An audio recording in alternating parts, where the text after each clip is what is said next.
Hey everybody, we're jumping right into it. Pages 75 and 76. Still in Exodus.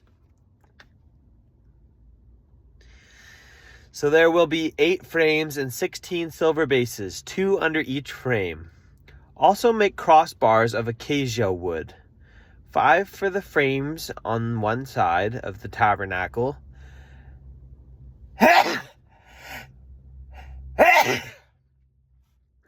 5 for those on the other side, and 5 for the frames on the west, at the far end of the tabernacle. The center crossbar is to extend from end to end at the middle of the frames. Overlay the frames with gold and make gold rings to hold the crossbars. Also overlay the crossbars with gold. Set up the tabernacle according to the plan shown you on the mountain. Make a curtain of blue, purple, and scarlet yarn and finely twisted linen, with cherubim worked into it by skilled hands. Hang it with gold hooks on 4 posts of acacia wood, overlaid with gold and standing on 4 silver bases. Hang the curtain from the clasps and place the Ark of the Covenant law behind the curtain. The curtain will separate the holy place from the most holy place. Put the atonement cover on the Ark of the Covenant law in the most holy place. Place the table outside the curtain on the north side of the tabernacle and put the lampstand opposite on the south side. For the entrance to the tent, make a curtain of blue, purple, and scarlet yarn and finely twisted linen, the work of an embroiderer. Make gold hooks for this curtain and 5 posts of acacia wood overlaid with gold, and cast 5 bronze bases for them. The altar of burnt offering. Build an altar of acacia wood, 3 cubits high. It is to be square, 5 cubits long and 5 cubits wide. Make a horn at each of the 4 corners, so that the horns in the altar are of one piece, and overlay the altar with bronze. Make all its utensils of bronze, its pots to remove the ashes, and its shovels, sprinkling bowls, meat forks, and fire pans. Make a grating for it, a bronze network, and make a bronze ring at each of the 4 corners of the network. Put it under the ledge of the altar so that it is halfway up the altar. Make poles of acacia wood for the altar and overlay them with bronze. The poles are to be inserted into the rings so they will be on 2 sides of the altar when it is carried. Make the altar hollow, out of boards. It is to be made just as you were shown on the mountain. The courtyard.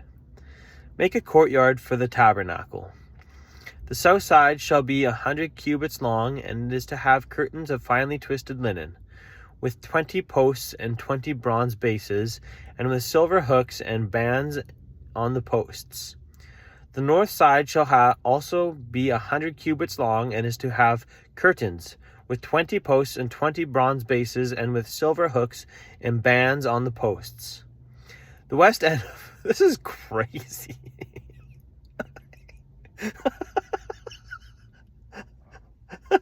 Oh my gosh, this is hard to read.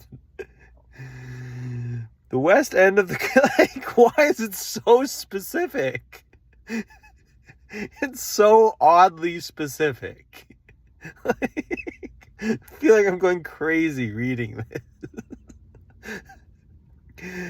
The west end of the courtyard shall be 50 cubits wide and have curtains, with 10 posts and 10 bases. On the east end, towards the sunrise, the courtyard shall also be 50 cubits wide. Curtains 50 cubits long are to be on one side of the entrance, with 3 posts and 3 bases. And curtains 15 cubits long are to be on the other side, with 3 posts and 3 bases. For the entrance to the courtyard, provide a curtain 20 cubits long of blue, purple, and scarlet yarn and finely twisted linen, the work of an embroiderer, with 4 posts and 4 bases. All the posts around This is stupid. Sorry. I said it. I said it. It is. It is. Like, this is silly.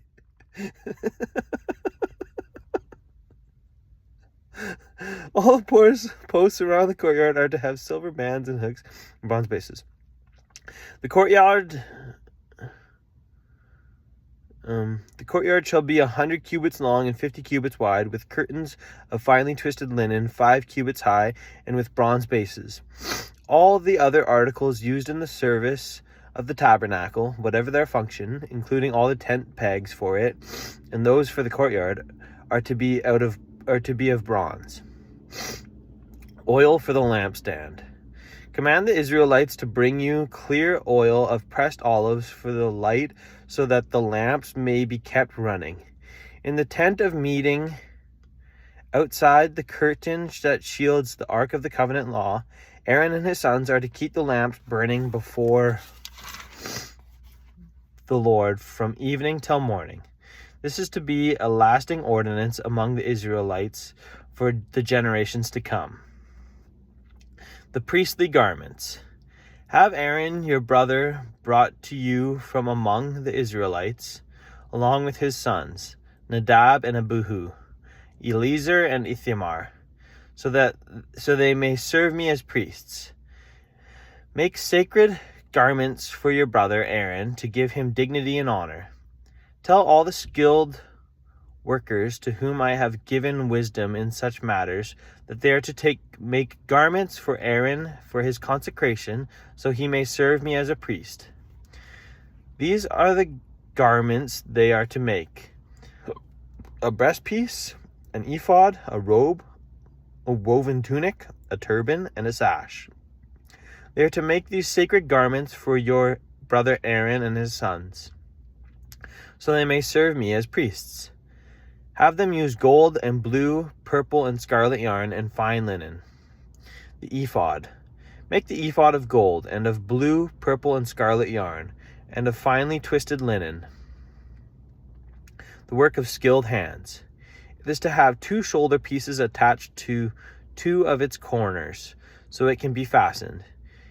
Its skillfully woven waistband is to be like it, of 1 piece, with the ephod, and made with gold and with blue, purple, and scarlet yarn, and with finely twisted linen. Take 2 onyx stones and engrave on them the names of the sons of Israel, in the order of their birth, 6 names on 1 stone and the remaining 6 on the other. Engrave the names of the sons of Israel on the 2 stones, the way a gem cutter engraves a seal. Then mount the stones in gold filigree settings, and fasten them on the shoulder pieces of the ephod as memorial stones for the sons of Israel. Aaron is to bear the names on his shoulders as a memorial before the Lord.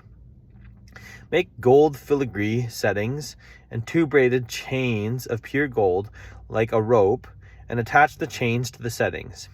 The breastpiece. Fashion a breastpiece for making decisions, the work of skilled hands. Make it like the ephod of gold and of blue, purple, and scarlet yarn, and of finely twisted linen. It is to be square, a span long, and a span wide, and folded double. Then mount 4 rows of precious stones on it. The first row shall be carnelian, chrysolite, and beryl. The second row shall be turquoise, lapis, lazuli, and emerald. The third row shall be jacinth, agate, and amethyst. The 4th row shall be topaz, onyx, and jasper. Mount them in the gold filigree settings.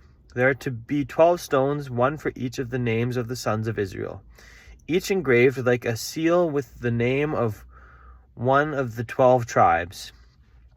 For the breastpiece, make braided chains of pure gold, like rope. Make 2 gold rings for it, and fasten them to 2 corners of the breastpiece. Fasten the 2 gold chains to the rings at the corners of the breastpiece, and the other ends of the chains to the 2 settings, attaching them to the shoulder pieces of the ephod at the front. Make 2 gold rings and attach them to the other 2 corners of the breastpiece, on the inside edge next to each ephod.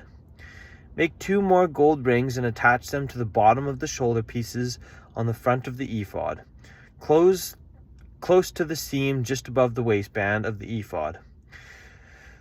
The rings of the breastpiece are to be tied to the rings of the ephod with blue cord, connecting it to the waistband, so that the breastpiece will not swing out from the ephod. Whenever Aaron enters the holy place, he will bear the names of the sons of Israel over his heart on the breastpiece of decision, as a continuing memorial before the Lord. Also put the Urim and the Thummim in the breastpiece, so they may be over Aaron's heart whenever he enters the presence of the Lord. Thus Aaron will always bear the means of making decisions for the Israelites over his heart before the Lord. Other priestly garments.